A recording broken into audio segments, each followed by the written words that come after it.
வணக்கம்.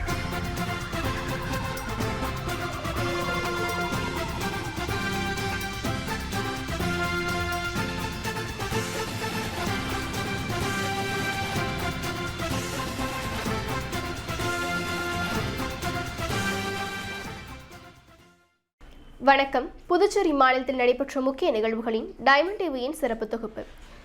காரைக்காலில் வாக்குப்பதிவு இயந்திரத்தை மாவட்ட ஆட்சியரும் தேர்தல் அதிகாரியுமான இஷிதா ரதி IAS அவர்கள் ஆய்வு மேற்கொண்டார்கள்.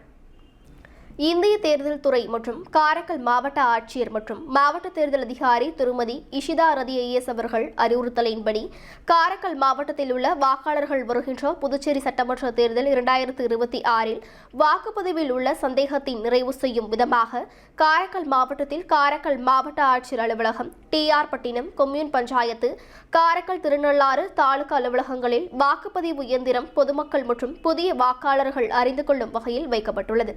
இந்நிலையில் காரைக்கால் மாவட்ட ஆட்சியர் அலுவலகத்தில் வைக்கப்பட்டுள்ள வாக்குப்பதிவு இயந்திரத்தை மாவட்ட ஆட்சியரும் தேர்தல் அதிகாரியுமான திருமதி இஷிதா ரதி IAS அவர்கள் நேரில் சென்று ஆய்வு மேற்கொண்டார்கள்.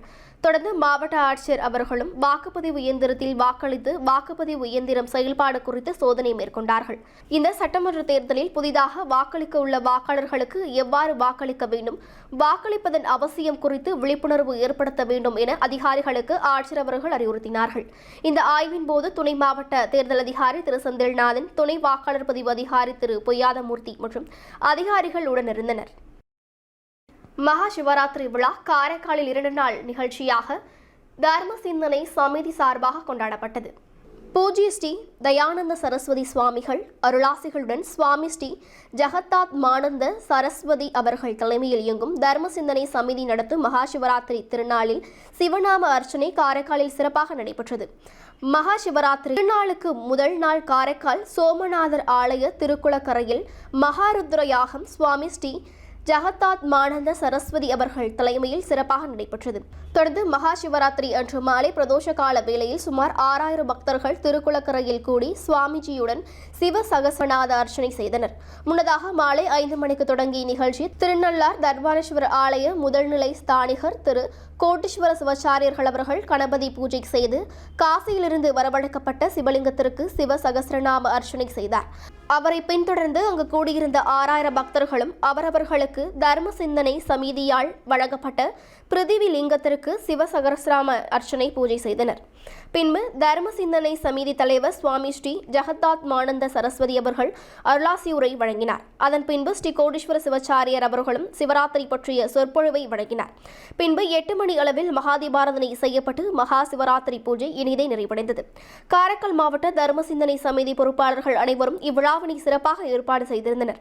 தஞ்சை மண்டலம் மற்றும் சென்னை மண்டலத்தில் தர்ம சிந்தனை சமிதி சார்பாக மொத்தம் 48 இடங்களில் சிவராத்திரி நிகழ்ச்சி நடைபெற்றது குறிப்பிடத்தக்கது. தேஜஸ்கராய நிதயே நமஹ, ஓம் உஷ்ணேஷ்ணே நமஹ, ஓம் சுபக்ராய நமஹ, ஓம் உதக்ராய நமஹ, ஓம் தினவிடதாய நமஹ, ஓம் கந்ததாரணே நமஹ, ஓம் கபர்தினே நமஹ, ஓம் ஊர்த்வரேதசே நமஹ, ஓம் ஊர்த்வலிங்காய நமஹ, ஓம் ஊர்த்வசாய நமஹ, ஓம் பலினே நமஹ, ஓம் வைணவினே நமஹ, ஓம் பரவினே நமஹ, ஓம் காலினே நமஹ, ஓம் கலினே நமஹ, ஓம் ஆகாசநிர்விருப்பாய நமஹ, ஓம் அவசாய நமஹ, ஓம் நிபாதினே நமஹ, ஓம் ககாய நமஹ, ஓம் ரௌத்ரரூபः, ஓம் மணிலாய நமஹ, ஓம் மணலாய நமஹ, ஓம் பலவதே நமஹ, ஓம் சாந்தாய நமஹ, ஓம் புராணாய நமஹ, புண்ணியஜவே நமஹ, ஓம் யே நமஹ, ஓம் குருகத்ரே நமஹ, ஓம் தேவதேவாய நமஹ, ஓம் சுகாலசக்தாய நமஹ, ஓம் சதே நமஹ, ஓம் அசதே நமஹ, ஓம் சர்வத்வினே நமஹ, ஓம் கைலாசகிரிவாசினே நமஹ, நமஹ, ஓம் பகுப்ரதாய நமஹ, ஓம் வணிஜாய நமஹ, ஓம் வர்தகினே நமஹ, ஓம் சத்கிருத்தாய நமஹ, ஓம் யுகாதிபாய நமஹ, ஓம் கோபாலகே நமஹ, ஓம் கோபதகே நமஹ, ஓம் கிராமாய நமஹ, ஓம் கோச்சர்மவசனாய நமஹ, ஓம் ஹரயே நமஹ, ஓம் ஹிரண்யபாகவே நமஹ, ஓம் பிரவேஷீனாம் குஹாபாலாய நமஹ, ஓம் பிரகட்டாரயே நமஹ.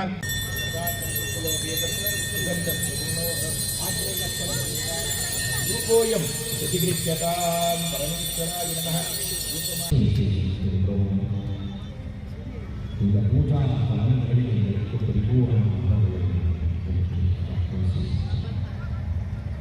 ஒவ்வொரு பூஜையும் லோகா சமஸ்தா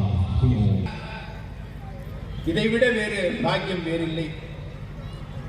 அதே போன்று ஆசேது ஹிமாச்சல என் செயல் பயன் எல்லாம் உனதே.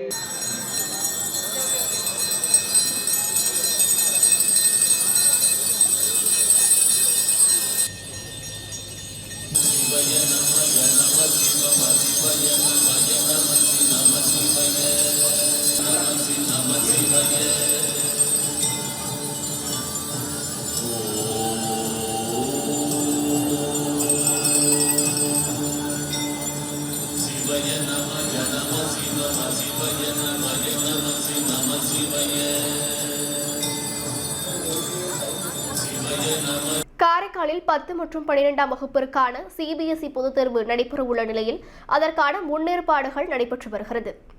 புதுச்சேரி அரசின் காரைக்கால் மாவட்ட ஆட்சியர் திருமதி இஷிதா ரதி IAS அவர்கள் வெளியிட்டுள்ள செய்திக்குறிப்பு. காரைக்கால் மாவட்டத்தில் பிப்ரவரி 17ஆம் தேதி 10ஆம் வகுப்பு மற்றும் பிப்ரவரி 18ஆம் தேதி 12ஆம் வகுப்பு CBSE பொதுத் தேர்வுகள் தொடங்க உள்ளதாக தெரிவிக்கப்பட்டுள்ளது. +2 வகுப்புக்கான பொதுத் தேர்வுகள் பிப்ரவரி 18, 2026 அன்று தொடங்கி ஏப்ரல் 8, 2026 வரை நடைபெற உள்ளது. இத்தேர்வுகள் காலை 10:30 மணி முதல் மதியம் 1:30 மணி வரை நடைபெறும்.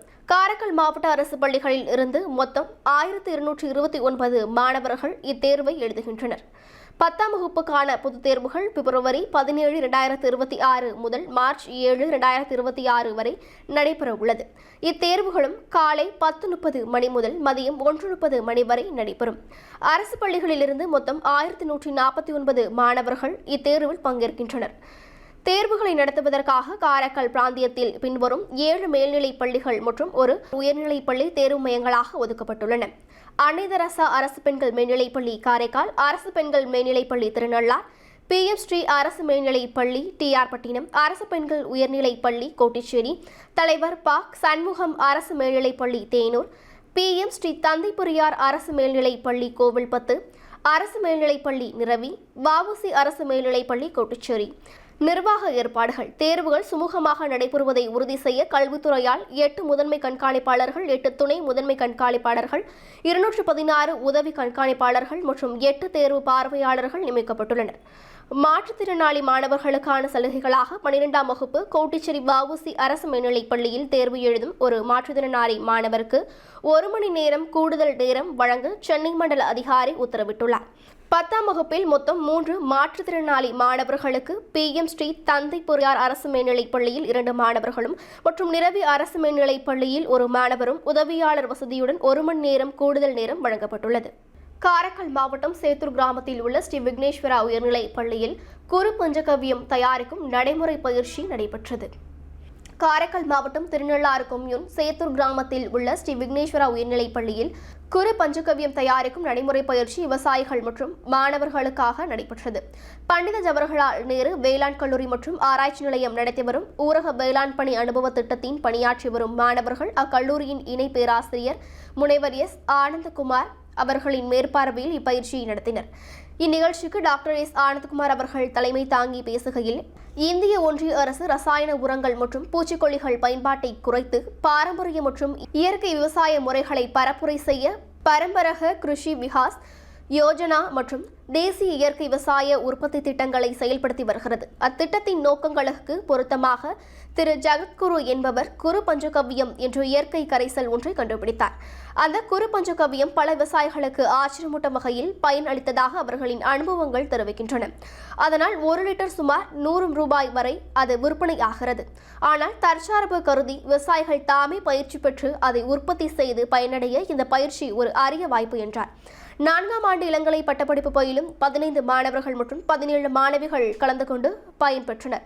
பயிற்சியின் விவாதங்கள் மற்றும் சந்தேகங்களுக்கான தீர்வுகளை மாணவிகள் யோகப்பிரியா, லாவண்யா, சந்தியா, அக்ஷயா ஆகியோர் பதிவு செய்து ஆவணமாக்கினர். விவசாயிகளுக்கு உதவும் விதமாக கூட்டக்குறிப்புகளை மாணவர்கள் ஆஷிஷ், ஸ்ரீராம், சாம், தண்டபாணி ஆகியோர் தயாரித்தனர். முன்னதாக மாணவி ஹரேபிரியா அனைவரையும் வரவேற்றார். மாணவர்கள் மித்திரன் நிகழ்ச்சியின் இறுதியாக அனைவருக்கும் நன்றி உரையாற்றினார்.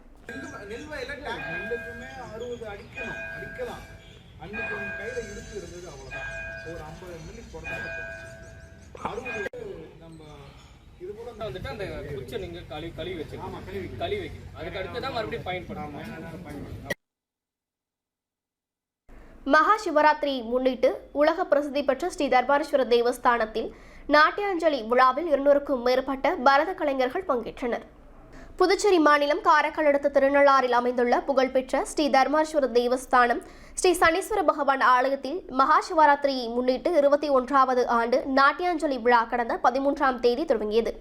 இந்த நாட்டியாஞ்சலி விழாவில் 3ஆம் நாளாக மகா சிவராத்திரியை முன்னிட்டு பரத கலைஞர்கள் நடன நிகழ்ச்சிகள் நடைபெற்றது. இந்த நாட்டியாஞ்சலி நிகழ்ச்சியில் தமிழகம், புதுச்சேரி, கேரளா, கர்நாடகா, ஆந்திரா, ஒடிசா உள்ளிட்ட வெளிமாநிலம் மற்றும் சிங்கப்பூர், அமெரிக்கா, மலேசியா என வெளிநாடுகளிலிருந்து 200க்கும் மேற்பட்ட பரத கலைஞர்கள் பங்கேற்றனர். மகா சிவராத்திரி முன்னிட்டு உள்ளூர் மட்டுமின்றி வெளிநாட்டவரும் ஏராளமானோர் பங்கேற்று நாட்டியாஞ்சலியை கண்டு ரசித்தனர்.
எல்லை தாண்டி மீன்பிடித்ததாக கூறி இலங்கை கடற்படையினர் காரைக்கால் மீனவர்களை கைது செய்தனர். மீனவர்களை மீட்க கோரி மீனவ பெண்கள் மத்திய மாநில அரசுக்கு கோரிக்கை விடுத்துள்ளனர்.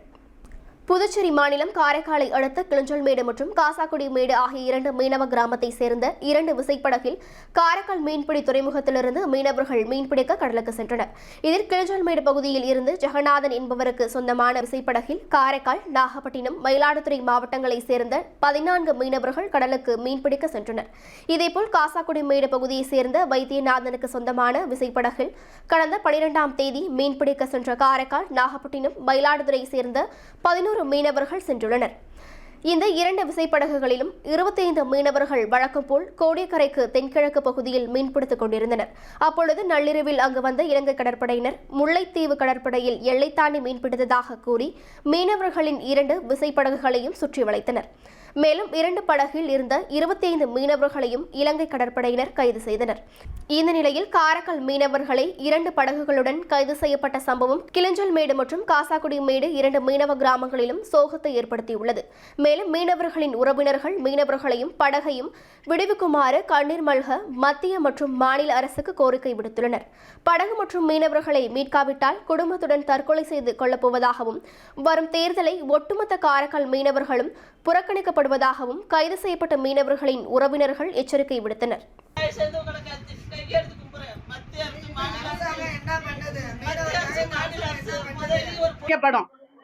மீனவர்களுக்குமே எங்களுக்கு வாழ்வாதாரம் அழிஞ்சு போகுது. மீனவர்களுக்கு தொழிலே பண்ண முடியாத அளவுக்கு பிடிக்கிறாங்க. யாருமே நாங்க ஓட்டு போட மாட்டோம். எங்களோட லோன் கொடுக்கறாங்க, கவர்மெண்ட் 1 கோடி லோன் கொடுக்கறாங்க, நாங்க போட்டு கட்டுறோம், போனர் புடிச்சுக்கறாங்க. அப்புறம் எப்படி நம்பி கொடுக்கறாங்க? கவர்மெண்ட் கொடுக்கறாங்க, நாங்க வாங்குறோம், அதை நம்பி தானே நாங்க தொழில் பண்ண போறோம். அப்புறம் புடிச்சுக்கிட்டாக்க நாங்க எப்படி கட்டுறது? கவர்மெண்ட்டுக்கு நாங்க எப்படி இது கட்ட முடியும்? அப்புறம் நாங்க என்ன சாவறது தானே? இத்துடன் சிறப்பு தொகுப்பு நிறைவடைகிறது. வணக்கம்.